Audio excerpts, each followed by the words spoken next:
This sutta, the Hemavata Sutta, is a unique sutta because it falls between the very well-known double suttas that we have as the beginning of the sasana, the Buddha's teachings, meaning the first being the setting the wheel of Dhamma in motion, Dhammacakkappavattana, and the one that comes usually right after, and that is the Untitled Sutta, where we have the non-substantiality or non-self being promulgated by Lord Buddha.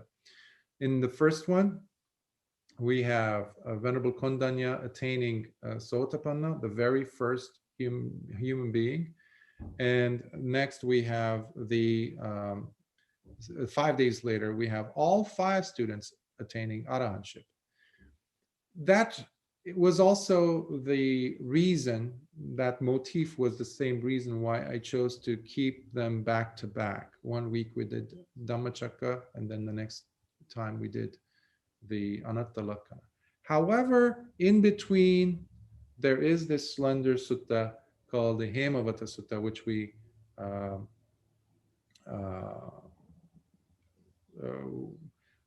covered today, and that is sutta from Sutta Nipāta number 1.9 from the Kuddaka Nikāya.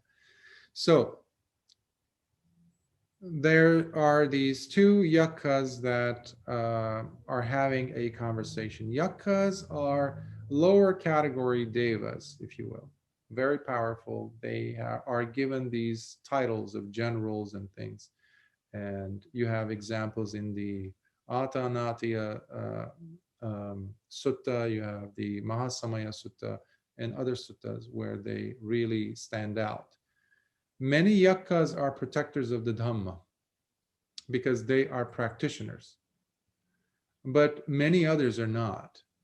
So these 2 figures in this sutta, Hemavata and Sātāgiri, are Yakkhas who are very much dedicated to the Dhamma because of their past work that they've done on themselves. So the background starts with taking into account the time of Lord Kassapa Buddha, where his dispensation is still there, and he had just went into parinibbana. And parinibbana is the death of the Buddha, basically, and he had his relic built and constructed. They constructed a huge stupa, pagoda, square-shaped, each side being 1 yojana, I think. Yojana is about 7 miles, they say, in length. And you had 2 individuals, 2 friends who come and pay respect to the relic of Lord Kassapa Buddha. They are so moved by the energy, by what was being said about Lord Buddha Kassapa, who had just died, whom they had never met, that they decide then and there to become bhikkhus. And they become bhikkhus, these 2 friends. And they, after becoming bhikkhus, they go to the elders and they ask as to what are the responsibilities of being a bhikkhu. And the teachers say there's 2. One is the Vasadhura and the other one is Pariyattidhura, which is the responsibility to practice and insight, wisdom, meditation. And the other is the studying of the Dhamma deeply. So being young, they say, well, we still have many, many years to go. We don't have to go and sit in a forest and just meditate. Why don't we go ahead and become bookworms and learn and learn and learn, because that's what we like to do. And that's what they do. And years and decades pass and they become 2 old bhikkhus, but experts at Vinaya, the code of discipline of monks. So meanwhile, they're getting a lot of support. They have huge amounts of gifts, offerings coming to them by the laity especially. At that time, there was a certain bhikkhu. There were many, but there's one that pops up as the main problematic character in this. Um, and he happens to be breaking the rules left and right. He was not living the life of a bhikkhu. He was pretending only to be living. He wasn't keeping any of the precepts or the rules. But he was somehow getting away with things because he would always buy his way out. He would bribe some other bhikkhus who were there, and they would always close an eye and say it's okay, or just pretend that they never saw it. When you have the presence of such characters at any age, what you also have is a true virus, a venom, a venomous snake that is living in your own household, with your children running around. But there is a black mamba, if you will, one of the most venomous snakes. And that's why Lord Buddha had instituted rules. That's why we have the Vinaya to begin with, to protect the sasana, especially the Dhamma, from becoming corrupted and impure. This person was making it very corrupted and impure. So there was one bhikkhu who had the courage to go up against this other very affluent bhikkhu with more vasas and said, you can't do this. You have to stop. You have to leave the sasana because you're bringing in bad influence. You're corrupting the sasana. So there's this quarrel that goes on between these two bhikkhus, and the young one says, I'm going to go and let the Vinaya masters know about this, and they will surely come to a reasonable conclusion and get rid of this nasty influence. And the other one quickly preempts him, and he goes and meets the elders prior to this other bhikkhu. And he does so with some strategy.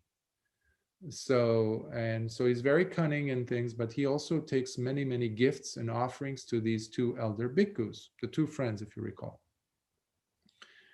And then he kind of sweet talks his way in and says, hey, there's someone who's going to come and complain about me. Please, if you could, make your vote be favorable to me. And they say, we can't do that. We can't be siding because we would be practicing, it would not be legal. It would not be ethical. And he says, well, at least if you could just keep quiet then, which is equally as bad. Because when action needs to be taken and a person shows inaction, that can be just as dreadful and bad as the action itself, if not worse. And lo and behold, after they get all their gifts from this bhikkhu, he leaves. The other bhikkhu shows up and he presents his case, and they listen, but they don't make a ruling. They remain quiet. Now, everyone knew that what the bhikkhu was saying was true, but they were sitting in the room with this huge elephant, and no one wanted to acknowledge it except for this one bhikkhu. So he was the only one who was defending the Dhamma, defending the sasana, to be specific.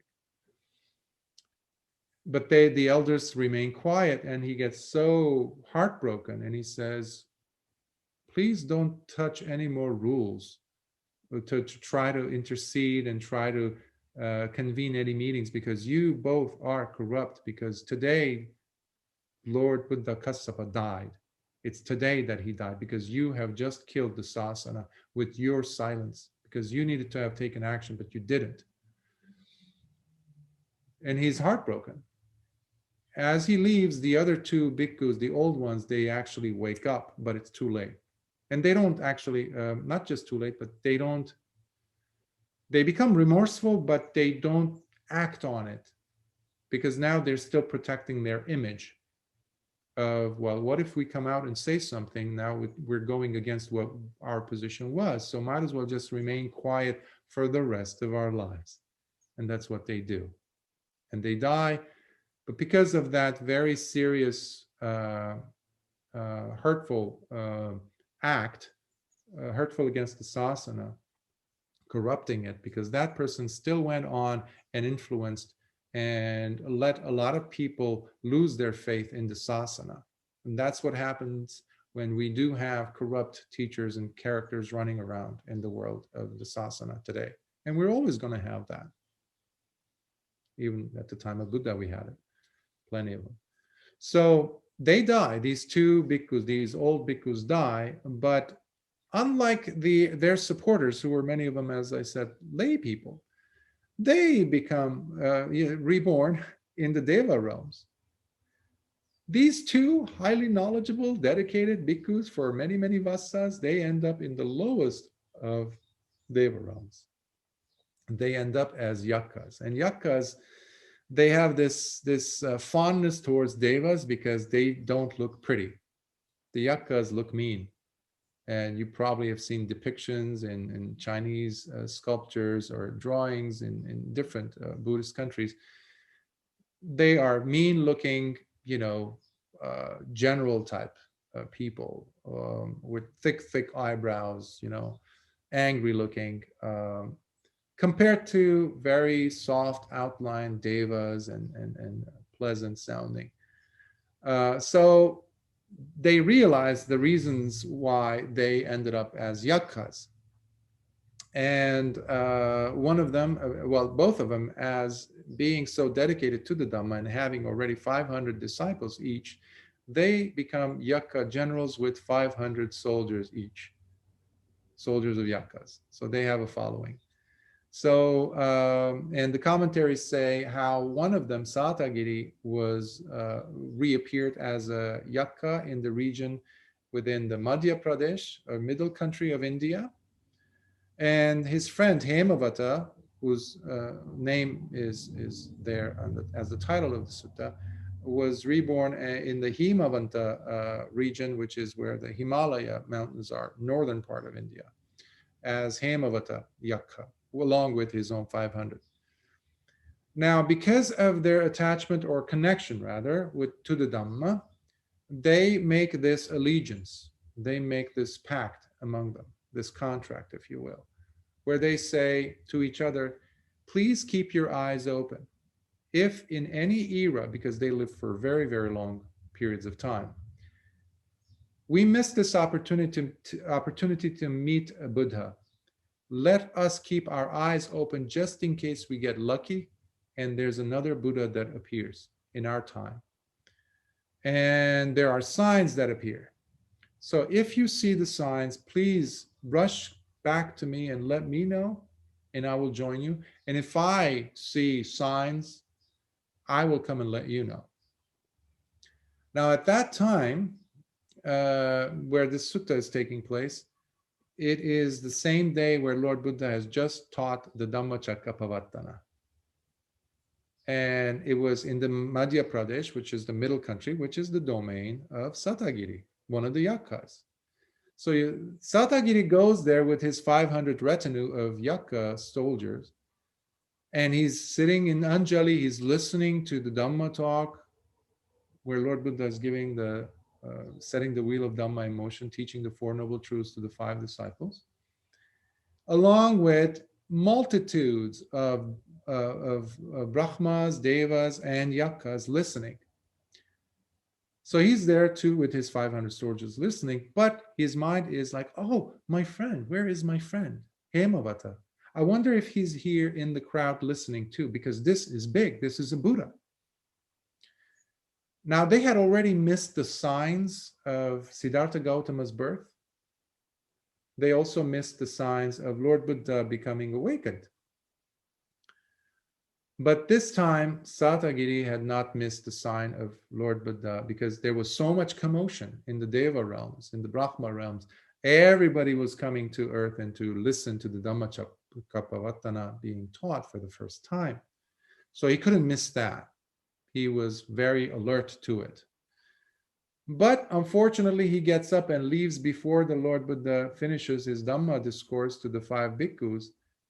He goes for the purpose of getting his friend, Hemavata, to come, to join him. That's how much dedicated he was. He was more dedicated to his friendship than to the Dhamma, basically. The commentaries, some of them say how if he had actually sat, he would have become a Sotapanna right there, if not more. But we don't know. So he goes towards his friend in the Himalayas on his way. Meanwhile, Hemavata, his friend, the Yakkha, he's in the Himalayas and he's looking around the mountains, and all the fields and the beautiful sides of mountains are covered up in flowers that don't bloom, especially at that time of the year, because this was around June, July. So, and fragrant, thousands of miles of just beautiful colors. So this is like, he's like, this is turned into a Deva realm. This is not usual. He says, something is happening. So I have to immediately remember his friend. So he says, I need to go and let my friend know Sātāgiri. So he gets up with his Yakkha friends, followers, and he goes towards Sātāgiri, and Sātāgiri is headed towards him to the Himalayas to meet his friend. So they meet on top of the city of Rajgir, modern day city of Rajgir. And this is where the sutta is taking place. And they're conversing, the dialogue between the two Yakkhas. So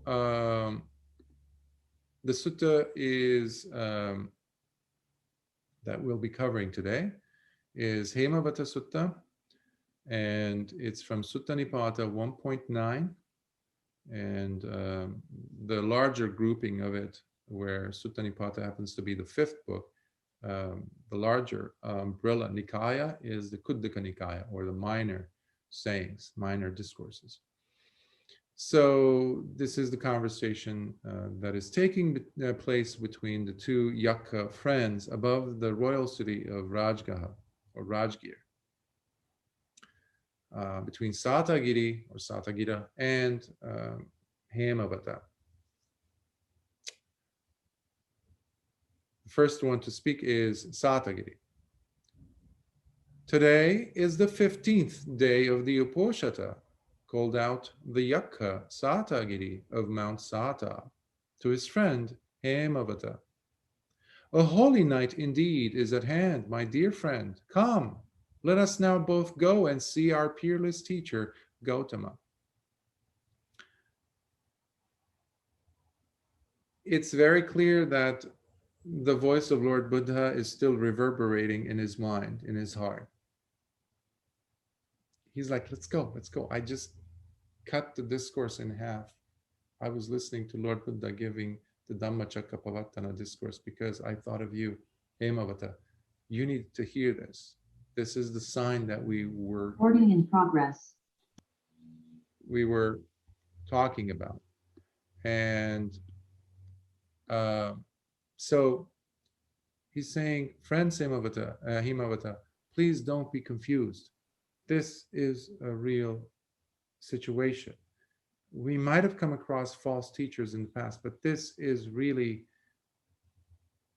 this is it. This is the real deal. Let's go. But he knows his friend is a little bit more doubtful.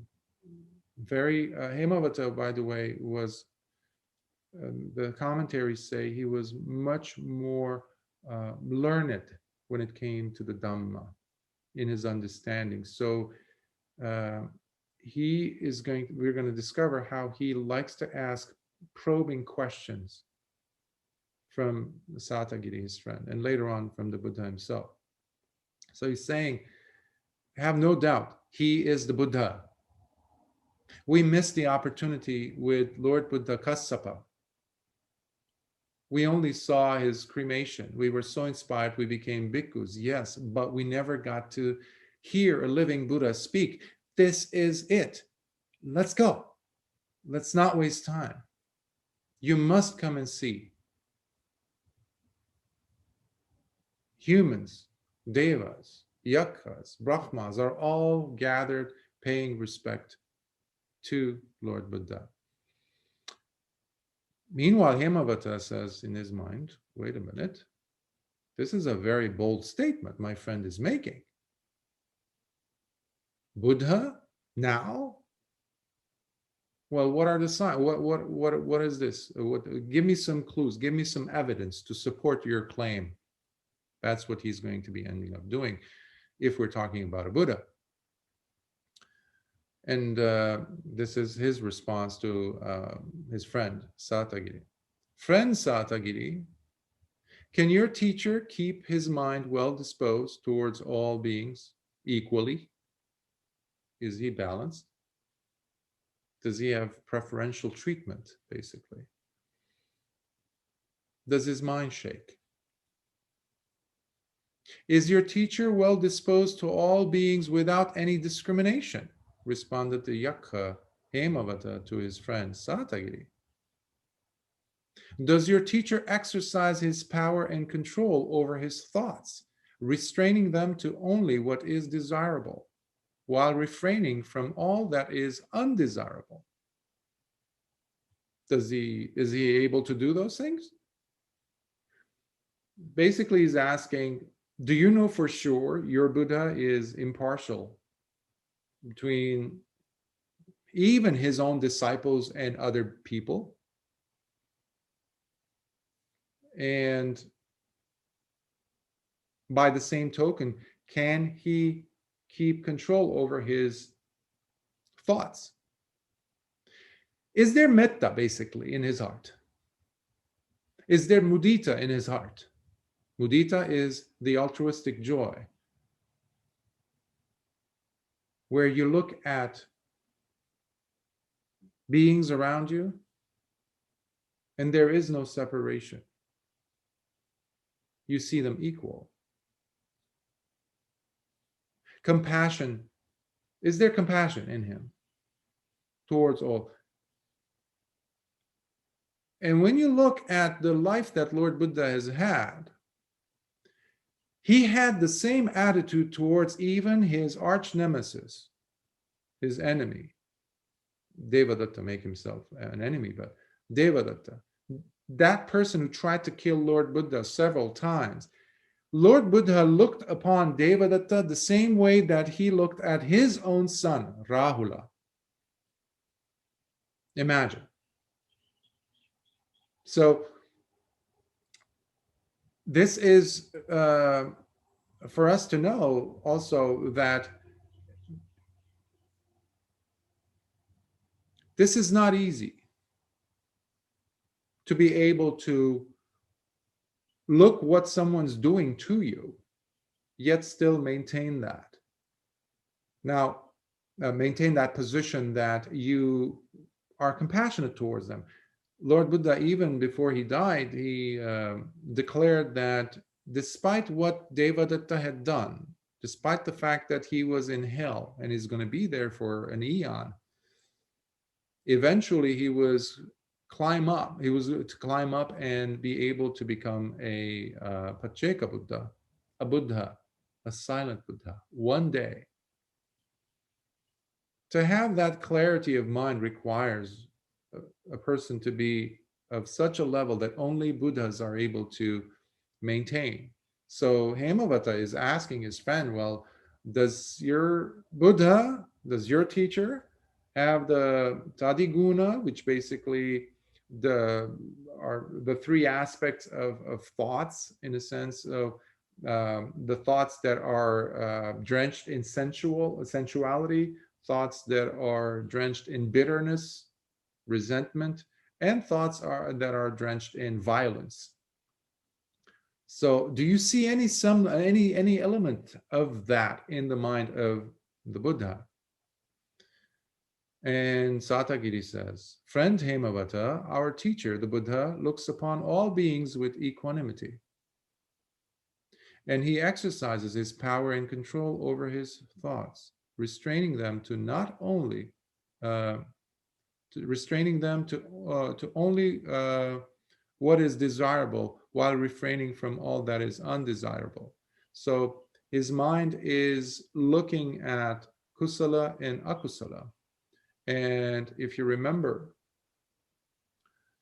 well, we haven't covered the Veda Vitakka Sutta, but we'll do in time. when Lord Buddha, he was still Siddhartha, he looked at his mind as he was cultivating it while being a yogi. He saw that there's two types of thoughts that are running in the stream. He saw that there are thoughts that are unwholesome, akusala, and there were thoughts that were kusala, wholesome. And he made the decision to put the thoughts that are matching in character, meaning the unwholesome ones, in one pile, and the ones that are matching in their wholesomeness in another pile. And he said, from now on, I'm going to go ahead and just look at those wholesome thoughts and focus on those and just apply those and never look back. So in that sense, when you are focusing on the wholesome, you even transcend dwelling on the desirable or the undesirable. This is where it gets to be equal. You're no longer swayed by, oh, this person is a foe, this person is an enemy. This person is my friend, that person is an enemy, or someone who has bitterness towards me. So I should treat them differently.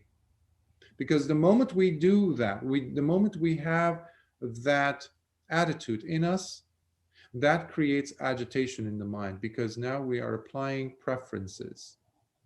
And the mind of a Buddha does not have that anymore, because they have Maha Upekkha, which is equanimity at its perfection. And if the mind of the person has equanimity within it, there cannot be any room for preferences of, I will treat you this way kindly and I will treat you badly because you did that to me. So the mind of the Buddha is equally disposed and impartial towards everyone. Now, sometimes people can mistake this by thinking, oh, it's you're just like a vegetable. People are going to walk all over you. Is that what we're working towards? No. We still have to live in a conventional world. We have responsibilities towards our body, what we put in it. So there's a difference between, let's say, picking up food that is nutritious versus one that is poisonous, or one that could affect the doshas or the constitution of the body. So you will say no to this and yes to that. That is not what we're talking about. Is there residual impact on the mind because of these interactions? Am I carrying anything with me from these different activities that I'm involved in? Lord Buddha was seeing people who were coming and yelling at him or saying abusive words. And then he had multitudes of people who would come and pay homage and circumambulate, walk 3 times around him before they left out of respect. So you see the dichotomy of treatment that he was receiving, this huge discrepancy. But in his mind, it didn't even make a dent. It didn't really matter ultimately. Now, that doesn't mean that he was not aware who was respectful and who was not. So I just wanted to make that subtle distinction there. So this is, let's continue. Friend Sātāgiri, does your teacher take what is not freely given? So now that he established the fact that the mind is calm, he's now interested in, how about his sila? Does he keep sila? Does he take what is not given? Now, this is Hemavata talking. How is his self-control? How does he behave towards other beings? Does he live carelessly? Is he negligent and heedless when it comes to practicing his jhanas? So now we're getting to see, now he's getting interested. Hemavata is like, okay, you can sense in him, it's kind of bubbling. He's like, oh boy, this might actually be a Buddha.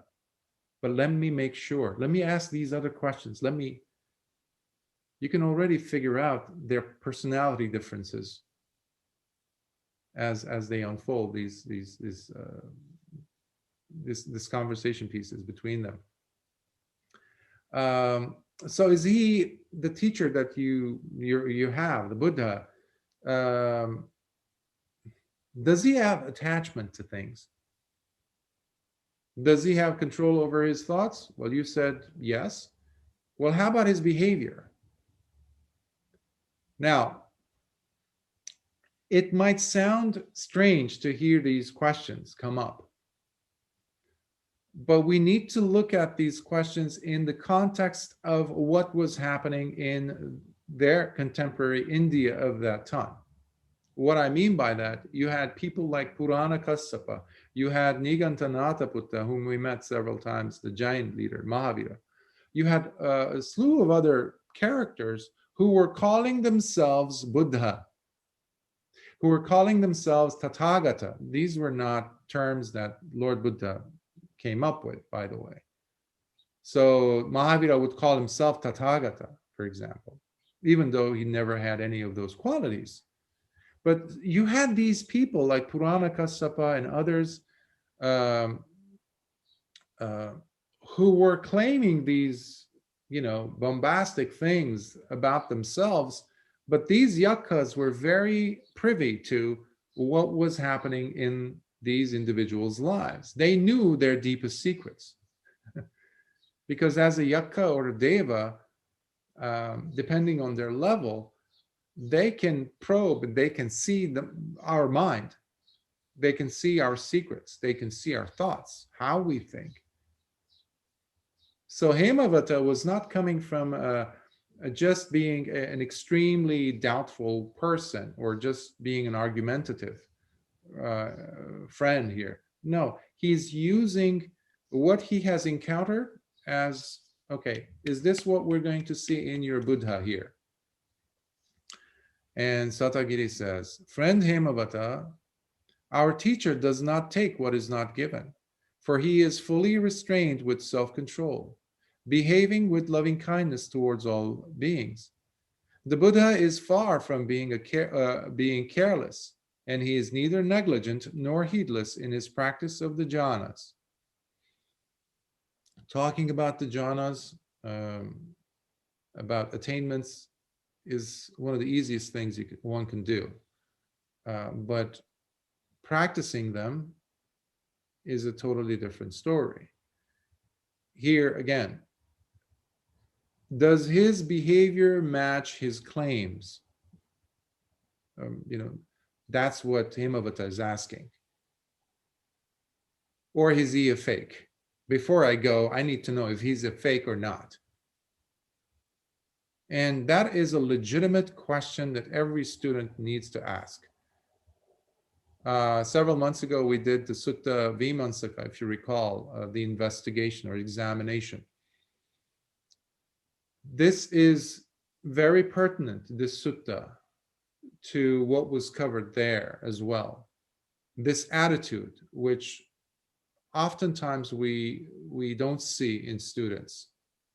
Again, this is not being argumentative. This is just trying to see if the person is genuinely wanting to see, not to try to poke holes in the teacher, whoever that teacher might be, lay or monastic. I mean, isn't that what we do already in our lives when we are looking at someone as a potential friend or a potential mate or a potential career path or a job or a house even, or a car, something we need to commit to? That is what we see in Hemavata. And he is asking many of the questions that we might have asked also. So he's also representing students who are looking for a teacher. Friend Sātāgiri, is he the kind of teacher who speaks falsely? Asked Hemavata further from his friend. Does he use harsh or violent words? Does he slander against anyone? Does he spend time engaging in idle or useless chatter? Sometimes some individuals, while giving Dhamma talks or being Dhamma teachers, when you catch them at a certain time, while they're giving a Dhamma talk or in their own personal behavior, time, whatever, casual, you see a different person come out. That is not something that is to be seen in a Buddha. And we are all trying to emulate Lord Buddha, trying to chisel our characters according to his. So this can also be to discourage certain individuals from behaving in non-Dhammic ways, whether playing with your toes while you're giving a Dhamma talk, talking about nonsense when it is supposed to be about the Dhamma. So keeping the focus on the Dhamma is essential throughout. Because when we start talking about this or that, chances are, so long as the person is not an arahant, the mind will become diluted with the idle chatter portion of it, because the mind is no longer on what is being said. There's no sati. That's why you're playing around, doing pedicure with your own toes while you're giving a Dhamma talk, which is pretty deplorable to watch, because Lord Buddha never did that. And you're starting to talk about other things, politics, this, that. We try to stay away from those things as best as we can, and just focus on what is the message. That's another reason why he's bringing in, is there idle chatter, useless chatter in your teacher? Have you witnessed that? Friend Hemavata, he is the kind of teacher that never speaks falsely, replied Sātāgiri. He does not use any harsh or violent words. He neither slanders against anyone, nor does he spend his time engaging in idle or useless chatter. For he always speaks with discernment, saying only what is necessary and wise. The Buddha didn't take a time out from being a Buddha, He didn't, slide his time card of being a Buddha and then, okay, now I can relax. I can be myself. Not to trivialize Lord Buddha, but we need to look at it not as a part-time thing. And similarly, we need to emulate those qualities, characteristics in our lives to the best of our ability. Not just as monastics, by the way, as lay people as well. That's why you are practicing the 5 precepts at the very least, which does say so much in bringing you closer to that character or a set of characteristics lived by Lord Buddha. And then he asks, friend Sātāgiri, is he not given to any sensual desires? Is his mind unperturbed, no longer chasing after or indulging in sense pleasures? Asked the Yakkha Hemavata. Has he overcome delusion? Does he possess the eye to see through all phenomena? Many of the, again, Lord Buddha's contemporaries were indulging in sensual desires. They had preferences when it came to food, in the kind of gifts they received, etc. And also carnal desires were there present, because there's no sila. So he's asking again, are these the qualities that you're talking about? Are they the same as what we see in Purana Kassapa or Nigantanataputta? And his response is, friend Hemavata, the teacher is not given to any sensual desires, replied Sātāgiri. His mind is unperturbed, no longer indulging in or chasing after sense pleasure. He has overcome all delusion, and he sees the true nature of all phenomena with the eye of a Buddha. The eye of a Buddha, it's the perfection, right? It needs to capture several other eyes, if you will. So, of course, the commentaries break it down into 5. So of course you have the Buddha eye, which is like it envelopes everything else. You have the physical eye. You have the Dhamma eye, right? The ability to see the Dhamma. So you have to be an Arya, a noble disciple at least, to experience that Dhamma eye. Then you have the Dhammacakka, which is the divine eye, which we talked about, I think, last time. The ability to see, to go beyond the laws of physics, to see what is not reachable or seen by the physical eye, biological. You have the Panya eye, which is the eye of wisdom.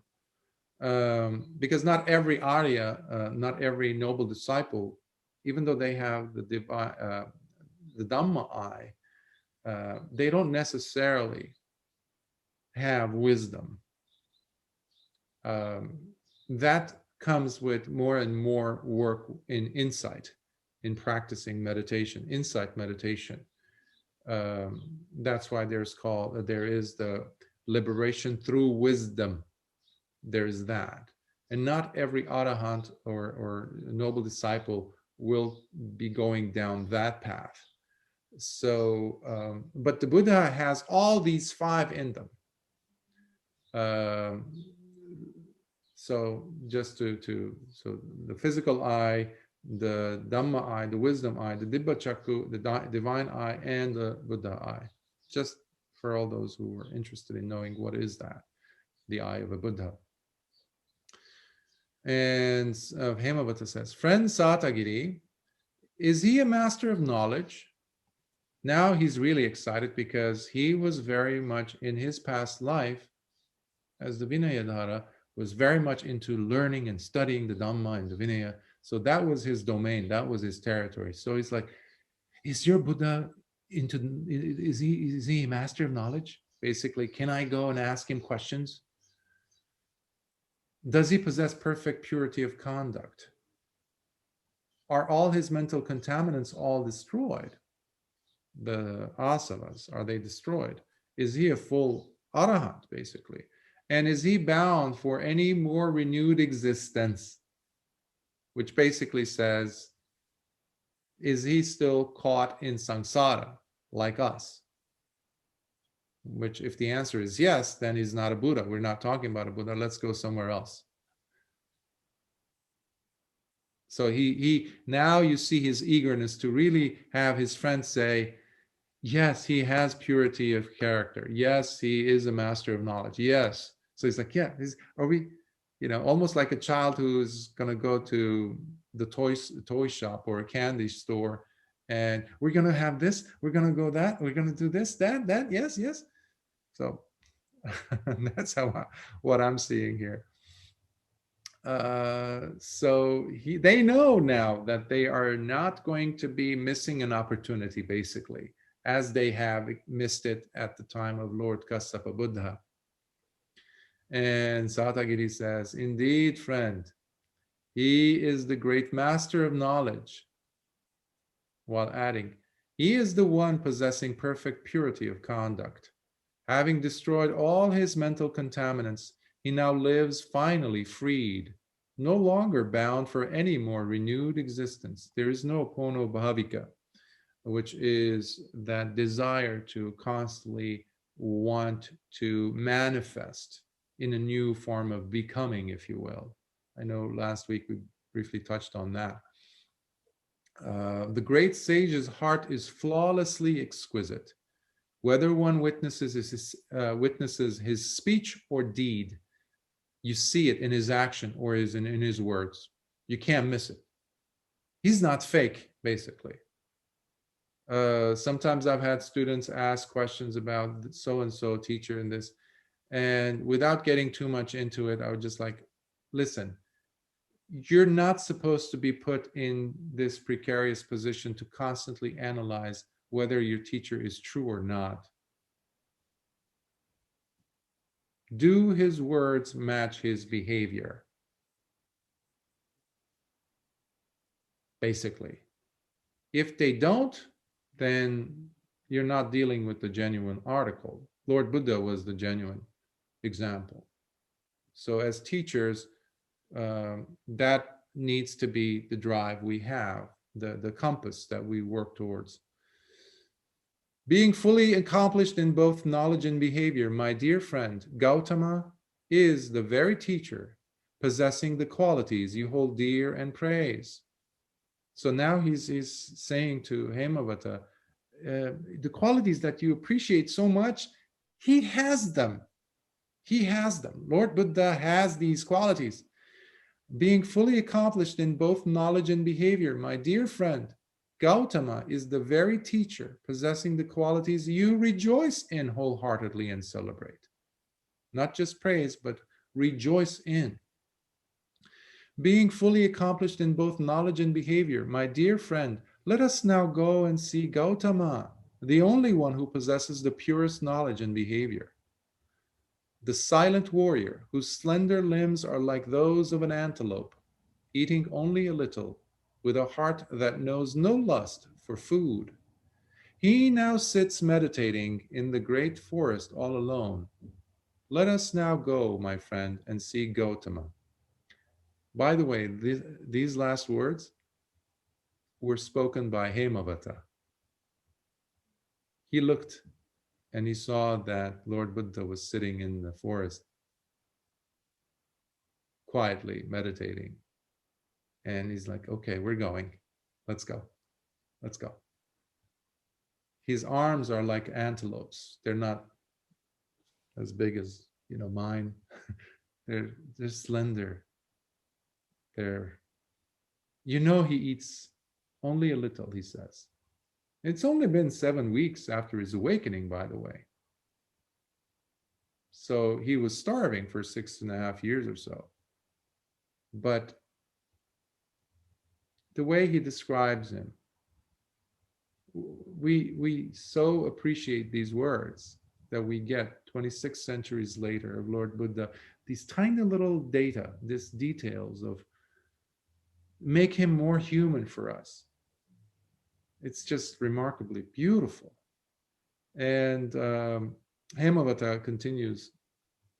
And by approaching, and by the way, Sātāgiri will not be doing much talking after this point.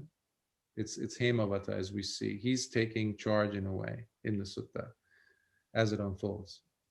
And by approaching him who is the lion among men, the bull elephant roaming and living alone, beyond the trappings of sense pleasures, let us ask him on how to liberate ourselves from the tangle of death. Let us be free from this samsaric existence, he's saying. Let us go ask Gautama, the teacher, the guide, the expounder of meanings, who has overcome and gone beyond all things, for he is the Buddha, having overcome all fear and hatred. So now they're heading off towards sadhana. But what I didn't mention earlier is that this sutta is also known for something additional, something quite unique, in fact. As you recall, I said these two Yakka generals and their retinue of 1,000 Yakkhas were having this discussion above the city of Rajgir. Meanwhile, there was a woman, a human being. Her name was Kali actually. And she had been married after she reached she came from a wealthy family from the city of Rajgir, and she had been married and to a man in a city of Kuraraghara, I think. And but she had become pregnant, so for the last few days of the pregnancy, she had come back to her family's home. And they had this mansion, and it was very hot. This is happening around June, July. So it's hot in India. And so she is pregnant. It's the last, trimester. She's really in pain, and it's hot. So she goes up the terrace and she opens the doors, these large doors. In India, they have these beautiful, long, slender doors. When you open them, it allows the breeze to come in. So she goes to the top level, the terrace of her family's home. She opens the terrace, and there's these parasols, these white fabric parasol type of things to reduce the sun's heat. So she's getting all this soft, cool breeze coming in as she overhears this conversation going on between the two Yakkhas overhead. Now, some people living in the 21st century will say, oh, come on, this is just too mumbo jumbo, Bhante. I'm sorry, but I can't. That's perfectly fine. But there are things that, we cannot, empirically test all the time in a lab. What I mean by that, a person's punya or merits are exceedingly important. And Kali's punya had reached a level of maturity, shall we say. Because at that moment when she came outside, she was able to really tune in and hear this unusual series of sounds that were coming in. And she patiently, faithfully tried to understand what was happening. And she, according to the commentaries, she locked on and she heard. But not only heard, her heart opened up. She developed such an intense faith that she experienced tremendous joy in her heart. The kind of joy that you experience as you're going through the jhanas. And specifically, the joy that one sees as the midpoint of the Satta Bojjhangas, the 7 factors of awakening. So all of a sudden, these things were coming up because of her past work that she had done on her mind. Here, at this point in time, on the terrace of her parents' home, while pregnant,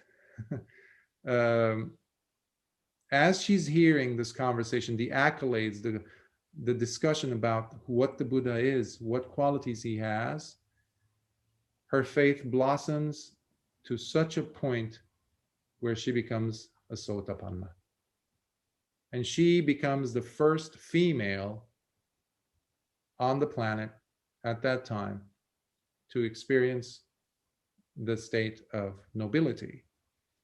So she is the eldest sister of womankind on this planet, human. And remember, Anya Kondanya had just experienced it 5 days earlier. Actually, no, that day earlier. Sorry, I went to the Anattalakkana.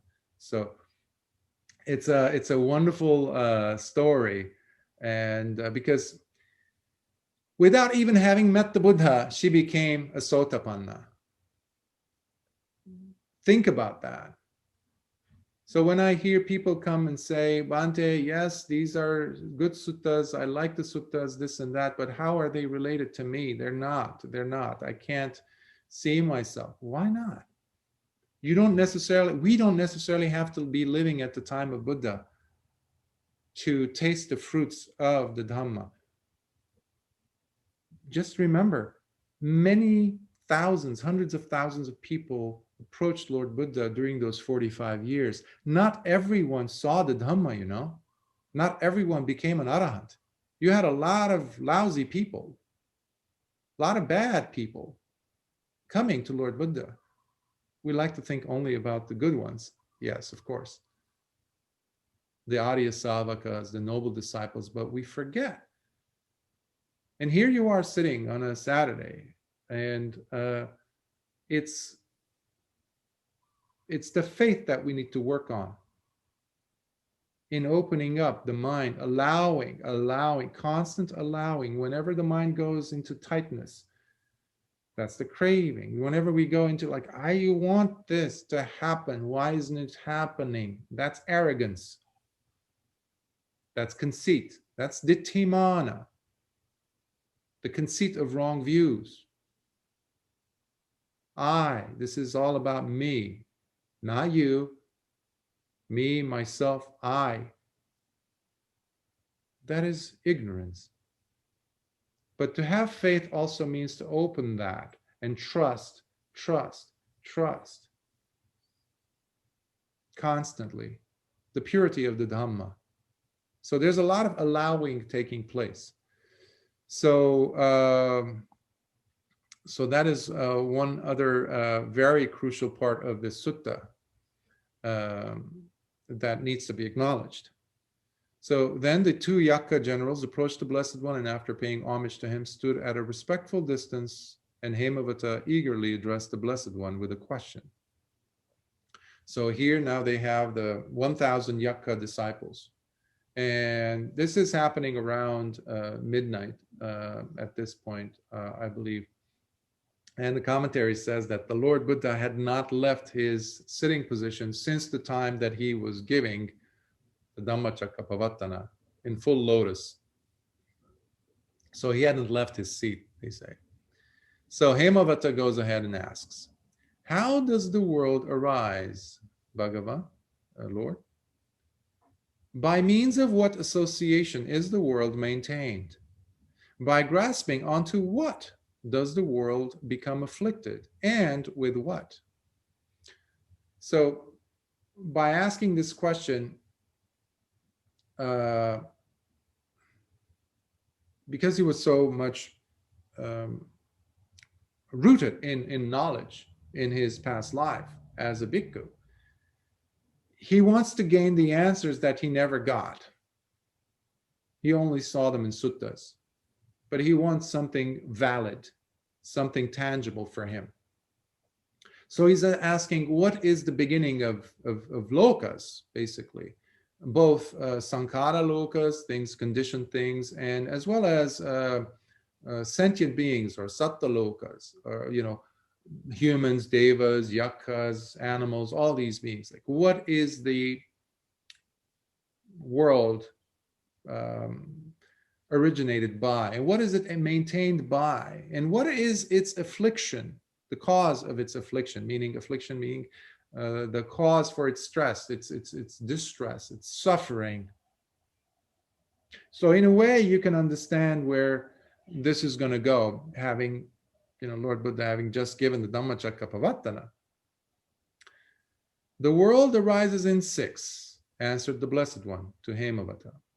It is maintained through association with the six. By grasping onto the six, the world becomes afflicted with the six.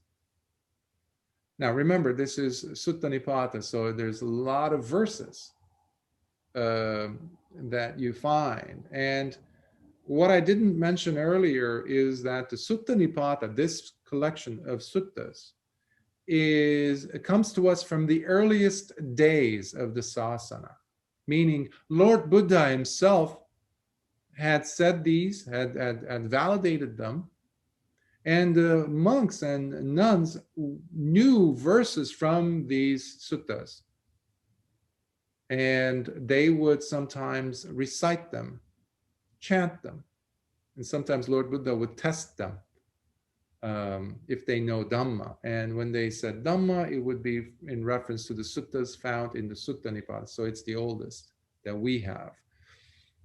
So the sixes.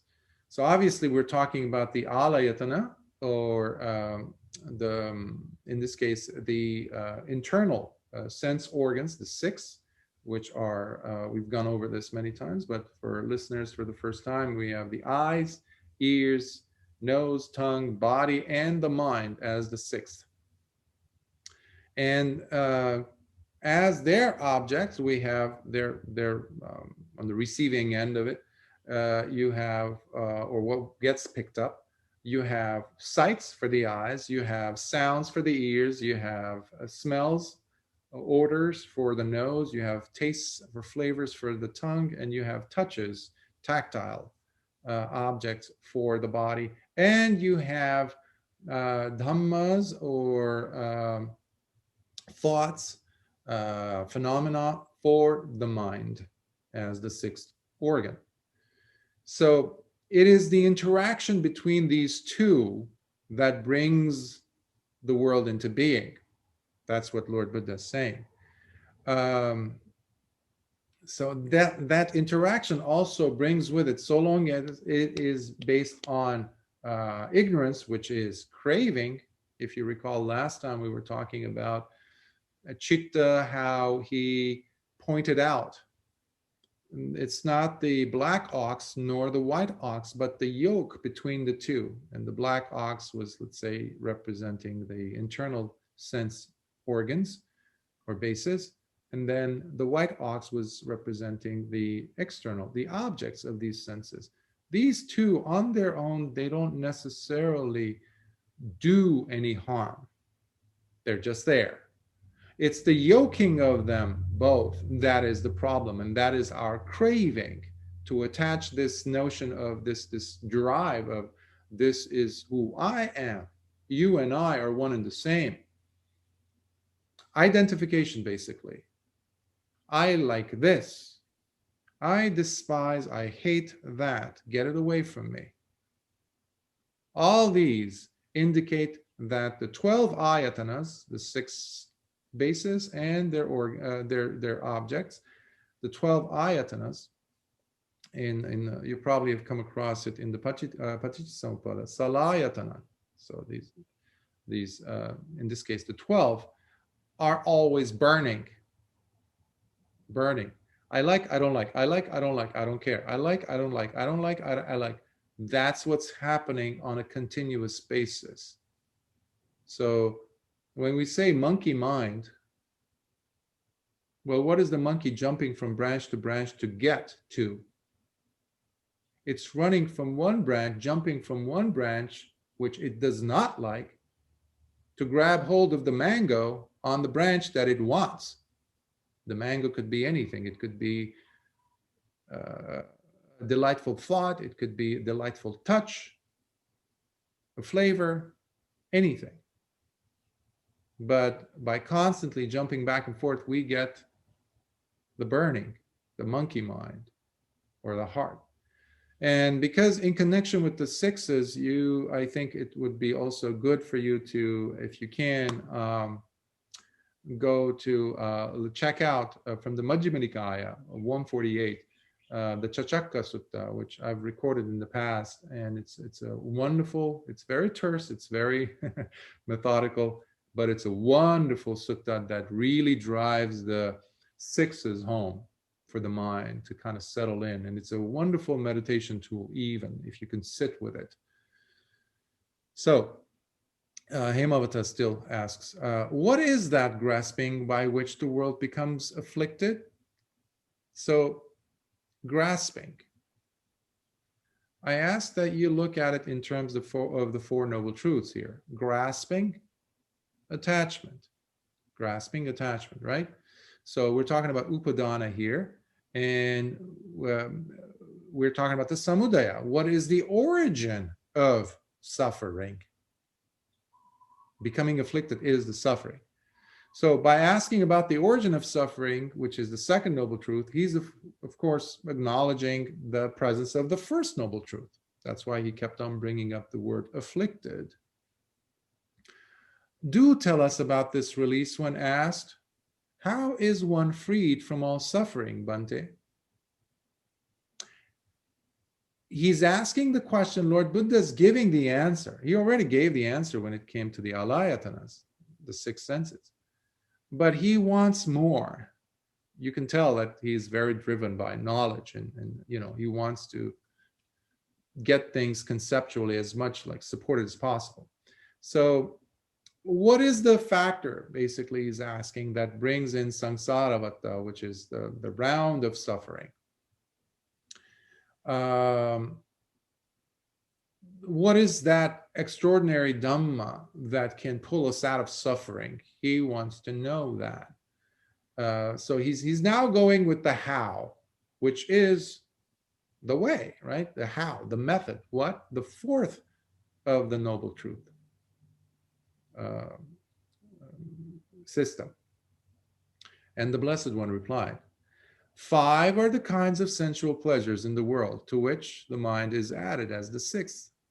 When there is no more longing in the heart for any of these, then one is completely freed from all suffering. This is Nirodha Satya, which is the cessation of truth. When the heart is no longer longing for these sense pleasures, so long as the person is able to apply sammaditi, samma sankappa, samma vacha, samma kammanta, the right view, right intention, right speech, right actions, etc. Slowly, and that manifests in you keeping the sila, by the way. Every time you keep sila, you are practicing the Noble Eightfold Path, which is, as we discovered in the past, Noble Eightfold Path has an equal sign between it and the middle path. So basically, middle path is the same as the Noble Eightfold Path. So when you are practicing even the very first of your sila, daily pancha sila, you take the training of, you are practicing the Noble Eightfold Path. You keep doing that, you will hit cessation of suffering. That's what Lord Buddha is saying. So the journey is not about the outside world, fixing the world, being out there and relieving the pressures from the world, etc. The main journey, the ordeal, is happening inside. And that is why so many of us struggle with sila. We sometimes keep them, sometimes we do not. And then we feel remorse, and now we're back into that tornado. Drop everything, drop the remorse, take the sila again and forget about it. Just keep moving. Smile, put a big smile on your face and keep doing your work. So again, the grasping is referring to the ayatana, the 6 senses and their objects. So the upadana, or the grasping or the attachment or the second noble truth, has everything to do with what we see, what we observe, what we're witnessing, and the objects, basically, of what the eyes are capturing, even the thoughts. We can become attached to the Dhamma even. And that's one of the reasons why even an anagami cannot become an arahant, if they are holding on even to the Dhamma. That's why on their, when they die, they will go to the pure abodes instead of becoming full-on arahant at the expiration of this life. Why? Because even the Dhamma has become for them not a grasping, a gantha. And this is the way to be released from the world. This truth which I declare to you, this in itself is the way you seek to be freed from all suffering. So Lord Buddha is repeating, like, this is what I told you, but this is what I, basically you're asking me, Hemavata, if there's another way of emancipation. And my answer to you is always going to be the same. There isn't. This is the only path to awakening, the 4 noble truths. So don't keep asking me about something else. Maybe could there be something else? No. Too much learning and not doing, which was Hemavata's past life all about, is not going to get him. He needs to practice the Noble Eightfold Path. Now, as a Yakkha,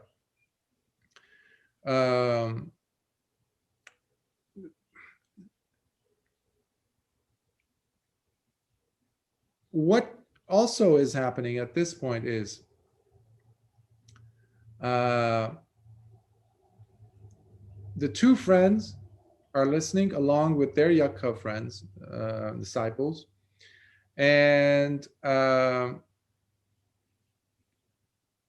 Lord Buddha is giving them the discourse on the Dhamma.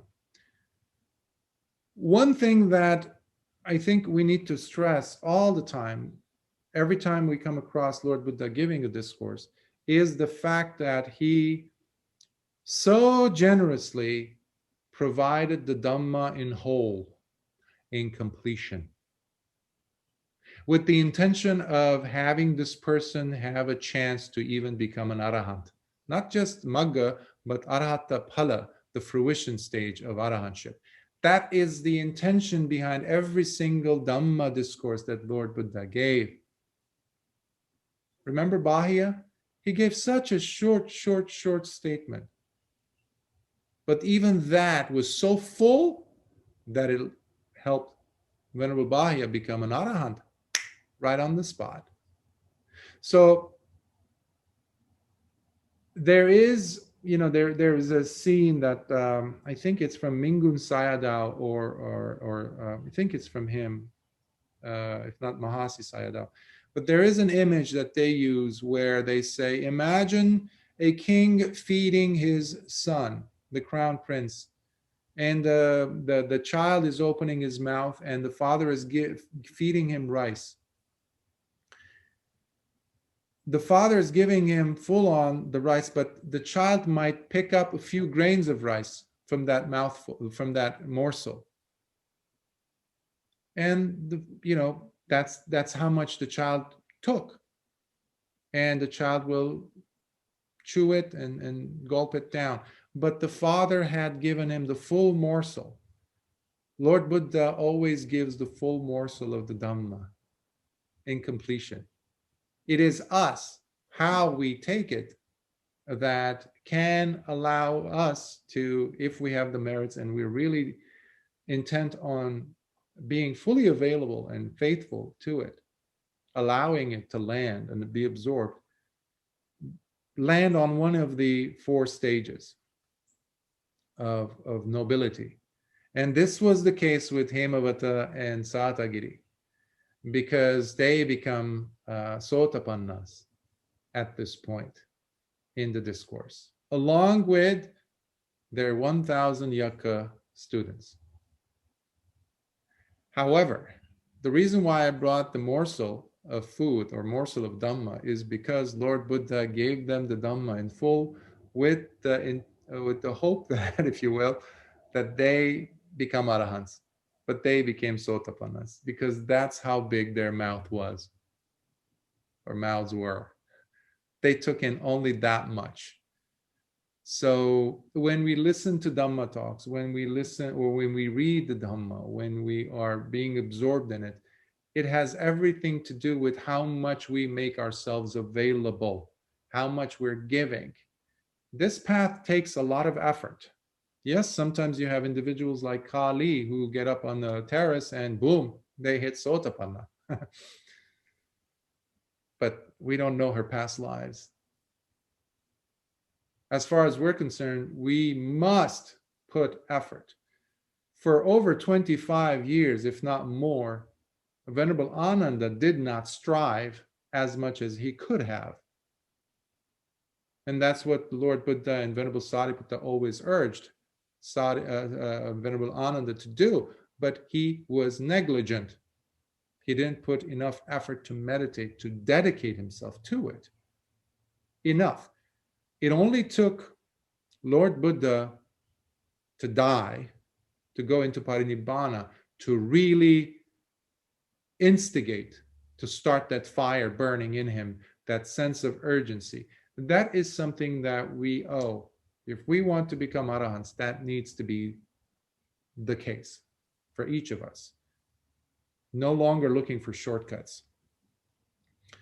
So, but being Hemavata himself, he's very curious. He's like, okay, what is the distinguishing factor then between a Seka and an Aseka? Seka is a noble disciple in training. Aseka is a noble disciple beyond training, meaning an arahant. So he asks, who in the world can cross the great flood? Excuse me. Asked Hemavata. Who in the world can cross the bottomless ocean? Who, with no support or any footing, ferries on undisturbed, never sinks into the deep? And the Blessed One said, he who always lives with virtuous behavior and understanding, sila and punya. The wise one, who is contented and ever mindful, constantly reflecting on the level of the mind's release, is the one who goes beyond the flood that is so hard to cross. reflecting on the mind's release, the level of the mind's release. That means always checking in to see where you are at, not telling lies to yourself, but checking and seeing, okay, how is the mind quality? How am I able to bring in the fruits of my meditation into my daily life? How is my interaction with you? Am I getting as easily irritated as before? Oh, so there's like a few pauses, a few moments of like a gap where I used to jump in and say something. I would interrupt someone. I would be angry at someone very easily. So Lord Buddha is talking about here the 3 higher trainings that need to be happening. This is not just basic sila, pancha sila that we take, or observable sila, or like in the case of a monk, 227 rules.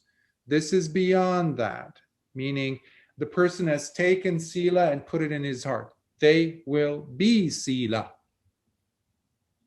They are sila. Everywhere they look, there's not a moment's gap. If there's a thought, not a word, but not even an action, but a thought of a memory of something that they did in the past, even in this present life. Let's say they indulge in sexual misconduct, and a memory comes to them of that act from them in this present moment. They will be watchful to see if there is any kind of craving or longing, nostalgia, anything in the mind towards that memory of that past action, which was unwholesome. So they are always doing the checking, not for anyone else to see. This is very personal. This is when it becomes adisila, higher training of the mind. And the mind, higher training of within in virtue. I'm sorry. The second one is higher training of the mind, which is adichitta or adisamadhi.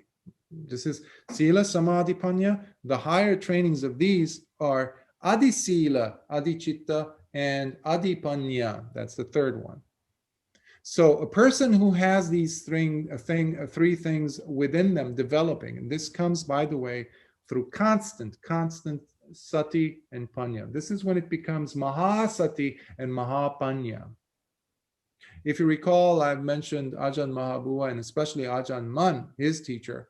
And when that incident of when a person comes and says, Ajahn, which means teacher, by the way, in Thai, in Pali, it's Acharya. So in Thai, it's Ajahn. So then he says, Ajahn, is it true that you only keep one precept? Remember, I mentioned this a few weeks ago. And Ajahn Mun says, yes. How could that be? You're a monk, you're a bhikkhu, you're supposed to keep your 227 rules. How come you? He says, I keep the most important rule. The mind, he says. That is the most important sila, which we neglect. So this is the thing which, in conjunction with, in collaboration, in constant accompaniment of vipassana practice, they work together. They, in fact, blend. Sila becomes an opportunity for the person to be practicing samadhi and vipassana, by the way. You do not see them being separate at this point, at this stage. He who is disgusted by perceptions of sense pleasures, who has broken all the fetters and is completely done with seeking any kind of rebirth, it is he who does not sink into the deep. Then Hemavata the Yakkha exclaimed, behold, the one with deepest wisdom, the one who penetrates by seeing the subtlest of meanings. He who possesses nothing, nor clings to anything belonging to the senses. It is he who is free in every respect wherever he goes. The great recluse walking the path of the noble ones. This is now, he's giving accolades, respect towards Lord Buddha. Behold, his questions are done basically. the one with the unparalleled name, he who sees the subtlest of meanings, the giver of wisdom, unfettered to the realm of the senses. Gaze upon him, the all-knower, the wisest of beings, the great recluse, walking the path of the noble ones. It was indeed a fine sight for us to behold this day, a lovely dawn, beautifully arisen. For we have now seen the perfectly awakened one, who has crossed the flood, having liberated himself from the mental contaminants.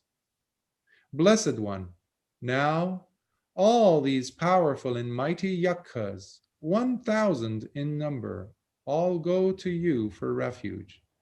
And from today forth, Lord, you are our peerless teacher.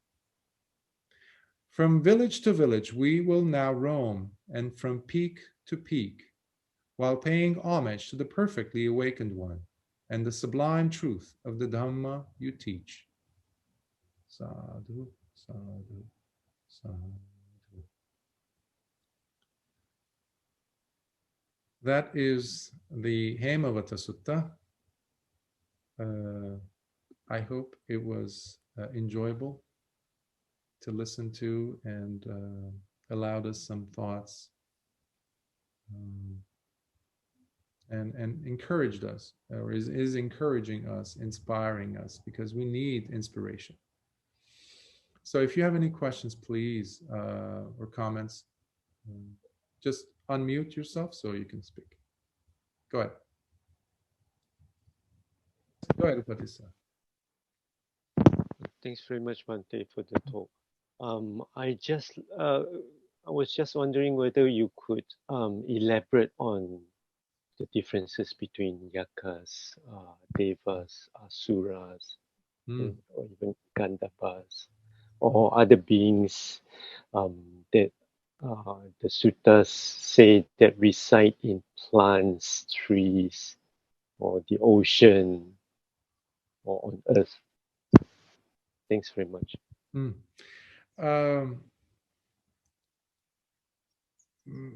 Surely I'm not an authority on the subject. However, I will do my best.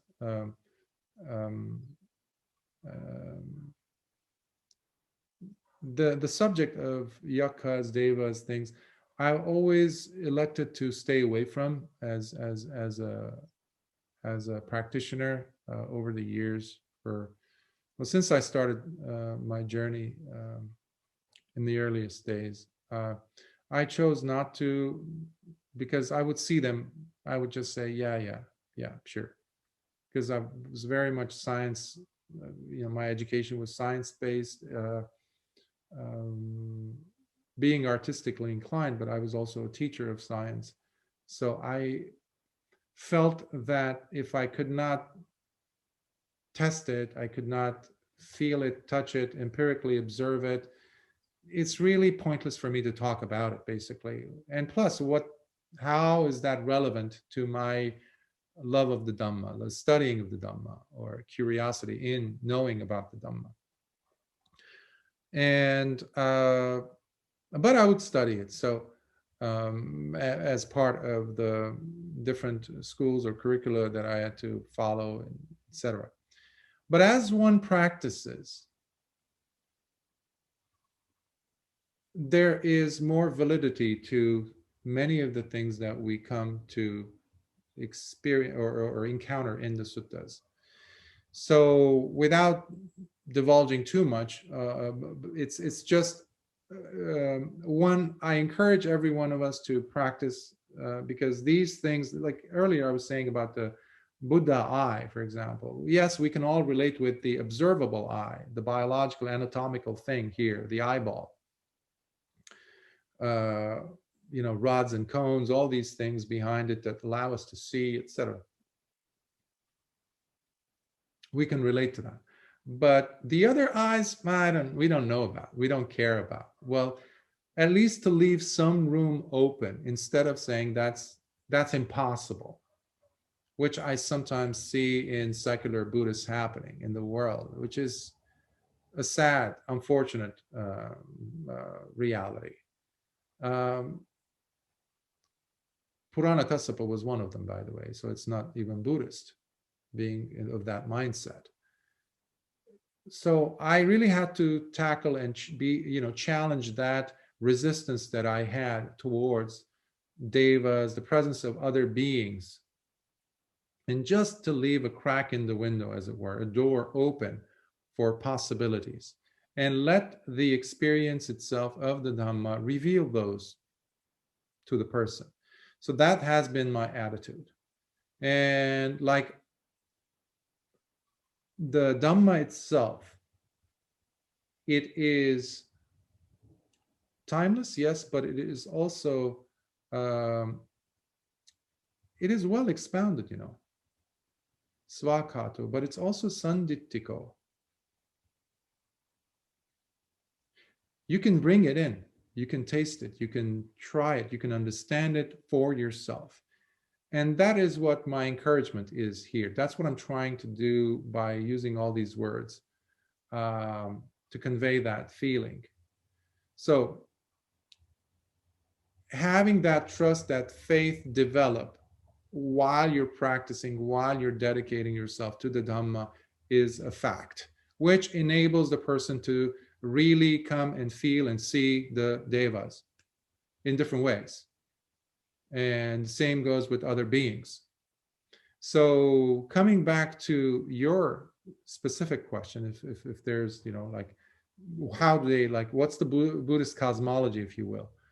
Well, the Buddha did not construct a new cosmology. It was there already. It was constantly being reworked by, there were no Hindus, but for this convention's sake, we use in the Hindu culture, Brahmanic culture, there was already a structure of cosmology that would be getting, added on to. But there was this eternal flavor added always there. So the devas would live forever, especially the Brahma gods, the Mahabrahma, etc. That is what Lord Buddha had to change, which is a huge and dramatic change, because it changes everything. Because you have suttas like in the case of Baka, Brahma Baka, who thought of himself as timeless, eternal being, unchanging, all-knowing, omniscient. And there's some whimsical situations that happen, and he can't even figure out that where Lord Buddha is, because there's a challenge that he presents, and Lord Buddha says, sure, so he keeps walking Chankama over this Baka Brahma's head. And if he says, if you're all knowing, you should know where I am. And he tries different universes, looking, and he couldn't find him. And he says, okay, I give up, you win. Where are you? He says, I'm overhead, just look up. This all this time I was walking meditation in Chankama, but you didn't even know. Oh, great one. So that eternal rug was pulled from under the feet of the Indian cosmology. So in comes the Buddhist cosmology, and there are different categorizations. So the lowest realms, sometimes they mention only 3, sometimes they mention 4. They're the woeful states to that beings sooner or later will get to be reborn into. The first one are the Nikāya, or the hell realms. There's different realms within the hell realms themselves, some far worse than others, but they're all bad. And they last, in some cases, like in the case of Venerable, who was Venerable, Devadatta, for example, he's going to be spending there a whole eon. And Ajahn Mahabua, seriously, not jokingly, mentions how there are many bhikkhus and bhikkhunis in the hell realms. Many bhikkhus and bhikkhunis will not like this. But hey, it doesn't come from me. It's coming from Ajahn Mahabua. This to play along with that theme of that bhikkhu who was getting away with breaking the rules because of the clout that he had, the renown and the fame. something to think about. So it's not for Buddhists, basically. So that's something that I'd like to mention and stress. So above the hell realms, you have different realms. So you have the hungry ghosts, for example, or the petas. In the Janusoni Sutta of the Anguttara Nikāya, Janusoni approaches Lord Buddha and asks about when they make offerings for or merits, whether it's food, this and that, can these merits go to people who are alive, people who are in higher realms, or etc.? So in a nutshell, after Lord Buddha addresses all those questions, he brings it back down to the most absorbent, if you will, accepting realm for these punya or merits from us, from beings, and that happens to be the Peta realm, because many of them are going to be in that realm of hungry ghosts or miserable spirits, sometimes they're called, for a long time. And while, let's say, if they are freshly dead, like they just died, they have their cousins, their relatives alive, those cousins and relatives could still remember them and make offerings. However, in most cases, if not usually, what happens is their relatives die before these spirits reappear in a higher realm, and they will stay there for a long time, suffering from hunger, misery, by the way, all of which comes from the desire to keep a lifetime of greed, accumulating things, hoarding things, and only wanting it for myself or for those people that I consider to be close to me. So all these people you hear about, these wealthy bankers and things, royals or government heads who basically come up with rules that in no way benefit humanity or anyone for that matter, who keep amassing these enormous fortunes. Unfortunately, many of them are going to be ending up there unless something happens in themselves so that they can change the trajectory, because their trajectory is taking them straight to the Peta realms. The problem again is that they will be there for a very long time without anyone to offer them food. Now, one of the reasons why they are in misery, they hang around near cemeteries, near garbage cans, near places where there's refuse, there's things that are trash, because they cannot eat things that are not being offered. Discarded things they can go, but what do we discard? We discard trash, discard bodies. Sometimes with the bodies there's some food here and there, water. And the image that usually traditionally is represented is they have the mouth that is as small as a pinhead, but the stomach that can be as large as a mountain, and they are starving and they are in absolute misery. So they're out of hell. Somehow after eons, they come out of hell, but they're still in a different form of hell, if you will. Now, another question might come up is, well, do these people drop one rung at a time, if you will, from one level down in sequence, and going up the same way, like from a hell to a Peta realm and then up to maybe a human? Not necessarily. It depends on the person's merits coming to a fruition, the vipakkas. Next, we get to the asura or the demons realms, and then we get to the animal realms. The animals are the ones that we can relate to. We can see most of the animals. There are some animals we cannot see. We need special microscopes or even electron microscopes to penetrate and see them on the surface of skin, let's say, on the epidermis or something. but they're there. Microbes, things like that. And including some large animals, like a gorilla, for example. Scientists, zoologists in Europe laughed at the prospect of there being a gorilla, or even an orangutan in Thailand or in Burma or in places in those countries, because they thought these were just legends. They were alive, but we didn't see them as, for example. So because we don't see them, that doesn't mean that they don't exist. So we can use that in connection to other realms that we don't see, but they're there. So the animal realms. And then we get to the human realm, and that is the Goldilocks area. That is the area, that's the sweet spot, if you will, because we have, unlike the other realms, yes, the animal realm does get plenty of, depending on the animal's karmic vipaka, they have a chance to get plenty of pleasure also, in addition to the pain and the suffering, because they're part of the lower realms, because there's a lot of delusion.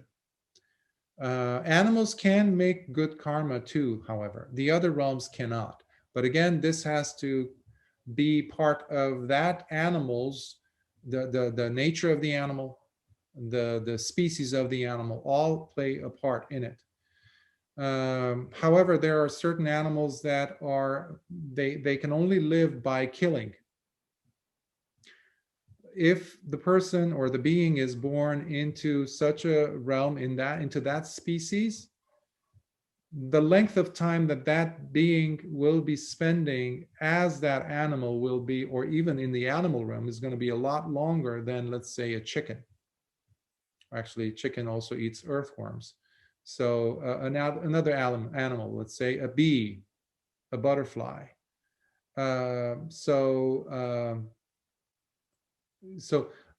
Because there is a breaking of precepts, because that being is harming and killing another being for its sustenance, yes, but if you're the other being who's being eaten, well, it's not a pleasant experience, is it? So it's going to keep that animal in that realm. So it's not like, okay, it's a one-shot deal, we just go and we come back after that lifetime is over. Nothing like that, in fact. Many people, many beings, sattas or sentient beings who fall into these lower realms will stay there for very, very, very incalculable amount of time. So that's another reason why we can't just talk about samsara in passing and say, oh, it's just, I'll be a bodhisattva and I'll become a Buddha one day. Well, hold on. There was a reason why Lord Buddha always emphasized the importance of cutting the bridge into these lower realms. And the only way you could do that is by becoming at the very least, a sotapanna with magga, with the path, attainment of sotapanna, meaning having the Dhamma I happen. And that is where the practice has to be utilized in the person's life through sila, samadhi, panya. These are not just terms, these are lifesavers that can cut us. And these realms do exist, coming back to what I was beginning to use as a preamble for in trying to answer this question. These realms do exist. They are not just legendary mumbo jumbo like some Buddhist scholars keep talking about this and that, which I think they're doing more harm than good and corrupting the sasana, because they are meddling with the teachings of Lord Buddha. Because the Dhamma is not we don't have the luxury to take out, pull out things that we don't like and put in things that we like. No. We're not going to be as lucky as Hemavata and Sātāgiri otherwise, to even be reborn as Yakkhas. It's going to be far worse destination waiting for us. So human realm has the potential for having both pleasure and pain. Basically, it is tolerable. In some time periods of human history, it can be more pleasurable than painful. Nowadays, it's more leaning towards the painful, as I think most of us could agree, being born as a human on this planet. And by the way, there's other planets, other systems that have human beings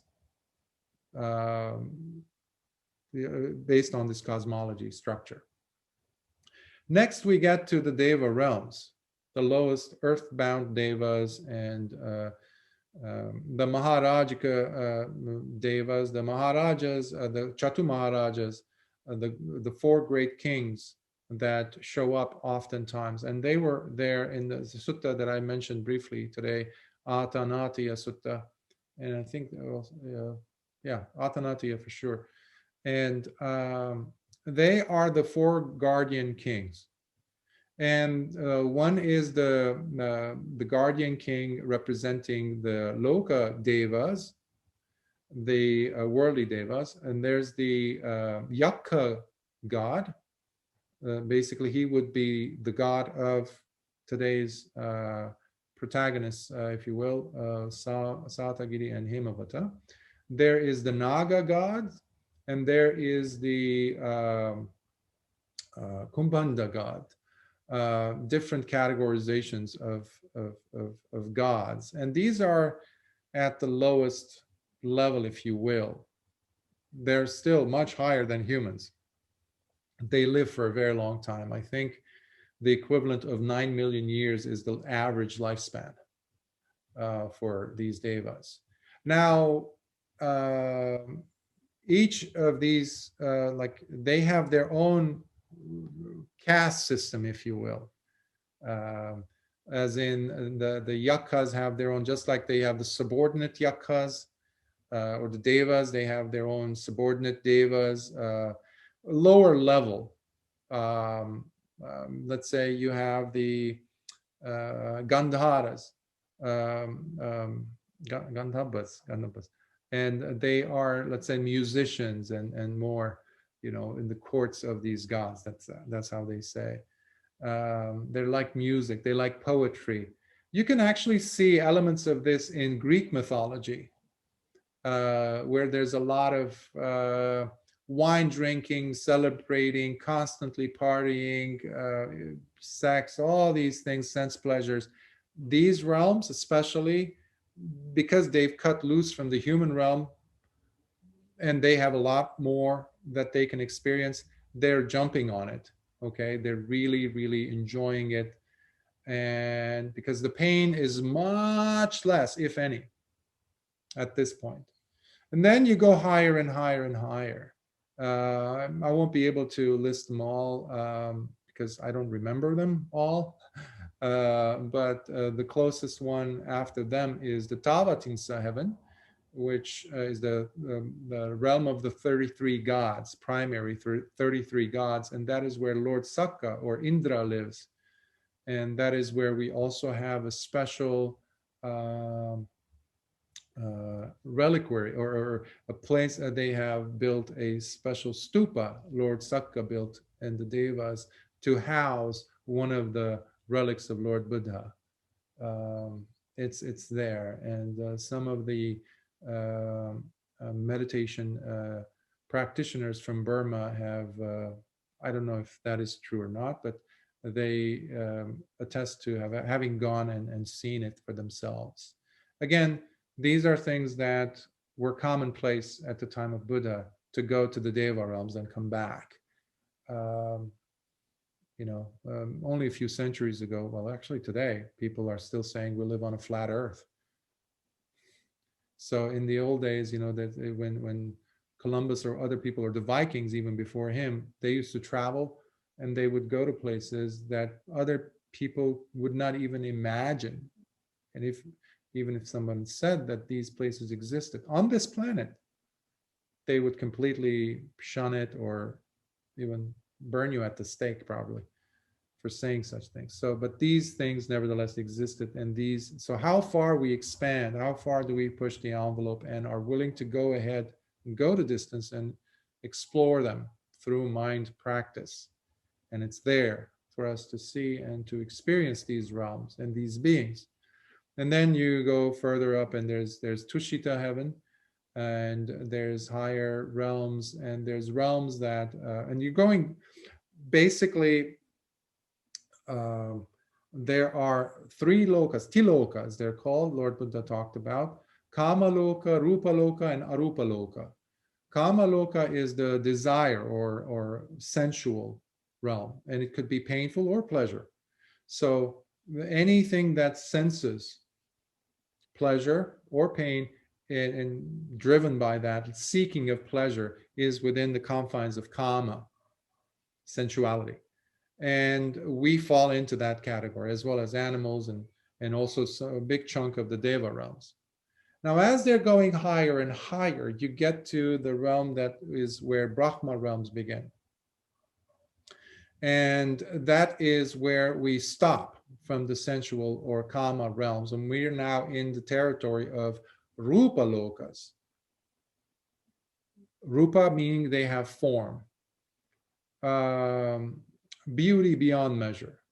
But there isn't like carnal pleasure seeking after that. So it's a lot more refined. So it's more about mano, mind-based. And this is where we also have the gradations of the jhanic practices, meaning the Brahma Viharas.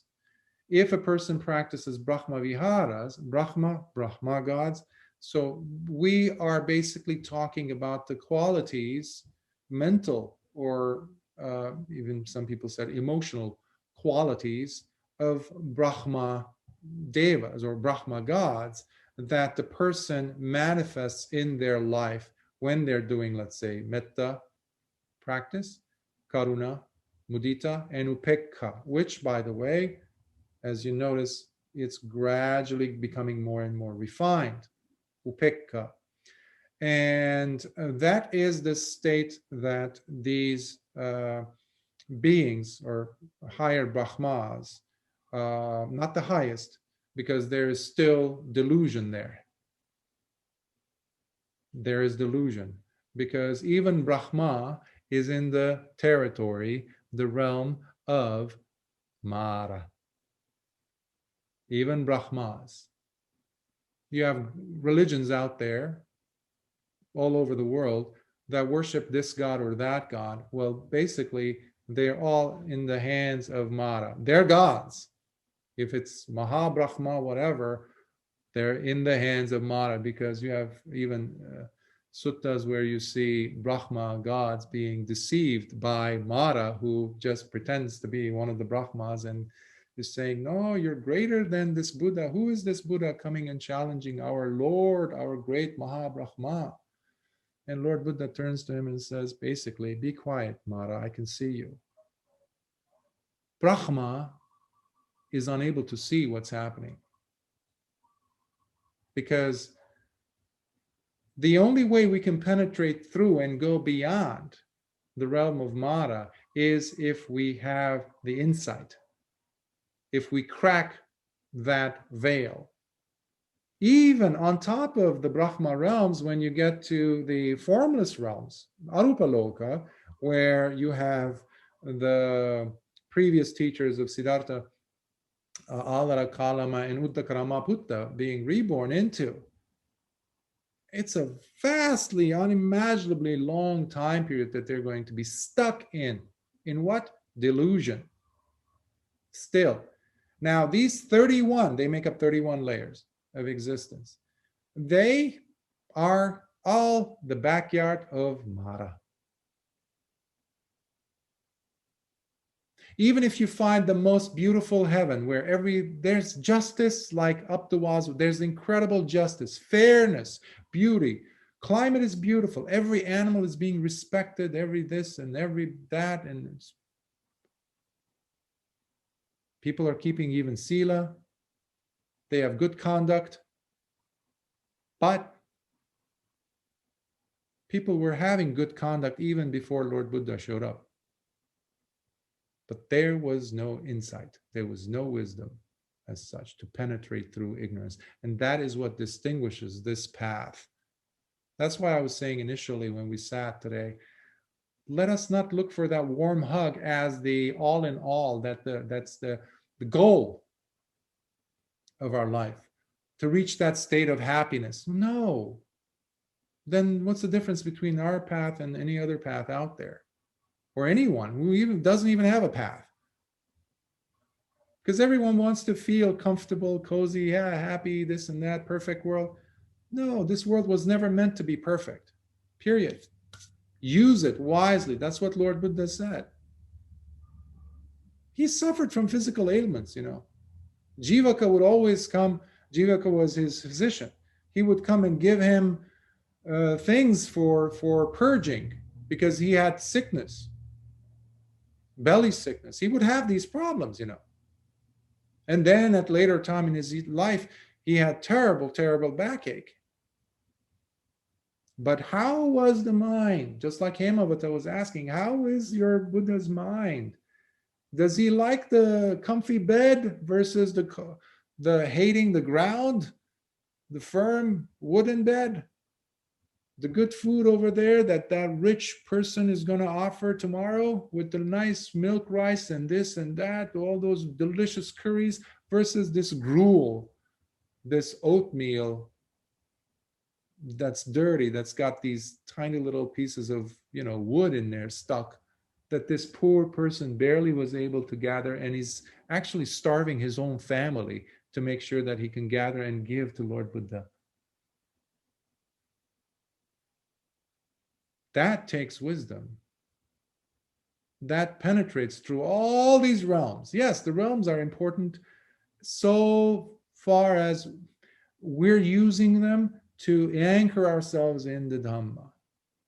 As your practice develops, you will become sensitive to the devas. Some might actually see devas. I haven't seen them, just to make sure. But there's different ways of sensing, understanding, and knowing. And you could develop the ability to even see and communicate with the minds of devas, and even see the minds of devas, even when they're not aware that you are. Just like they're doing to us. There are devas who are so highly tuned to the Dhamma. They're Arya. They're noble disciples of Lord Buddha. They are watching, because there aren't that many people who are seriously practicing the Dhamma, genuinely, humbly practicing. And they're so eager, they're so interested to find them. And they will go across galaxies, universes, in split second, just to be there and see and be around and comfort and protect, and also whisper some Dhamma into your ear. There are devas like that. And there are devas who are also checking to see how well you keep your sila. Not to judge you, not to point, it's not a punitive like Judeo-Christian, I'm going to bolt lightnings and things like that. No, none of that in the Dhamma, again. But they're curious to see how pure is your heart. They're just curious because they can see us. Just like some animals, if you go deep into the ocean with the submersible, there are some animals that you can see their internal organs. Like some jellyfish, even we see it near the surface. You can see the heart, you can see the different anatomical structures of the body because it's translucent, it's transparent. They have the ability to see our mind. That's why when a person says so many things, this and that, the devas might have a different opinion about that person. That person might be having millions of followers around them, but the devas don't want to touch him because hell no, it's like, no. The Dhamma is this way, you're opposite. So the devas have such a powerful place in the Dhamma sasana. We cannot extract them, extrude them, extricate them, remove them, whatever. And they're also practitioners. And many of them were present when Lord Buddha taught. Remember, Lord Buddha gave a portion of his nightly time period to the devas, to teach the Dhamma to the devas, to converse and to ask questions. In many suttas we have thanks to the devas, which later on Lord Buddha recounts to Ananda and or to the other bhikkhus, and they will have it be encoded into the Nikāyas. So I hope that helps. So our objective is not to be reborn in the heavenly realms. Our objective, first and foremost, is to first destroy that bridge that connects us. Because you might be doing good deeds for many, many lives or for the rest of this life, and you will get so many merits, fine. Even giving metta, fine. But as long as there hasn't been that breakthrough of wisdom, the door to the lower realms is wide open, because we don't know what negative vipakas are waiting for us, because we have been around forever. We've done so many horrific things, even though the person might say, oh, look at me, I'm such a big supporter of the Dhamma, look at me, I've taken my bodhisattva vow, I'm good, I'm this and that. Well, yeah, but you're just looking at the tiniest little small piece of the jigsaw puzzle. You don't know what you've done in the past, whether you've killed your parents, your children, your mother, your father, or millions and millions of people, like many people are doing now to the world, without realizing the consequences of their actions, because they are simply blinded by greed. But that is not the objective. If we go back to Lord Buddha's teaching, I don't know how long time I have. That is what I encourage each of us to say. Let me cut that bridge sooner than later. And once I know it's cut, you will know, by the way, because you will have the Dhamma eye, that certainty that is unmistakable, unshakable faith in the Buddha, Dhamma, and Sangha, unshakable. But that shouldn't even be the end either. You have to go all the way. While you're alive, shoot for that star and you will get it. It's not a far star, it's actually pretty close. So I would like to leave you with those thoughts, and I hope that was helpful or satisfactory on some level.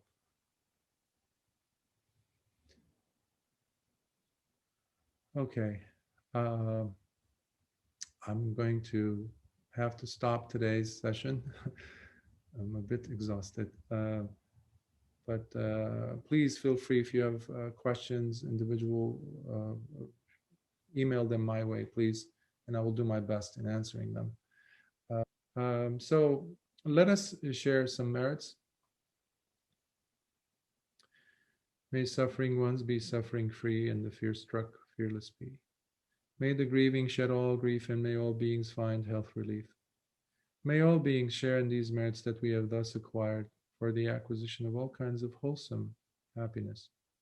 May beings inhabiting space and earth, and devas and nagas of mighty power share in these merits of ours. May they long protect the Buddha's dispensation. Sadhu, sadhu, sadhu.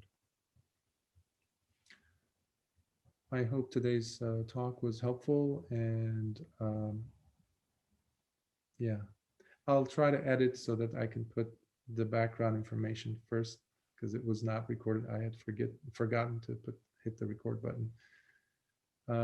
So I'll see you next week, and we will resume our 2-hour meditation for next week. Thank you, and may you have a safe week, and may the Triple Gem bless you all and your loved ones.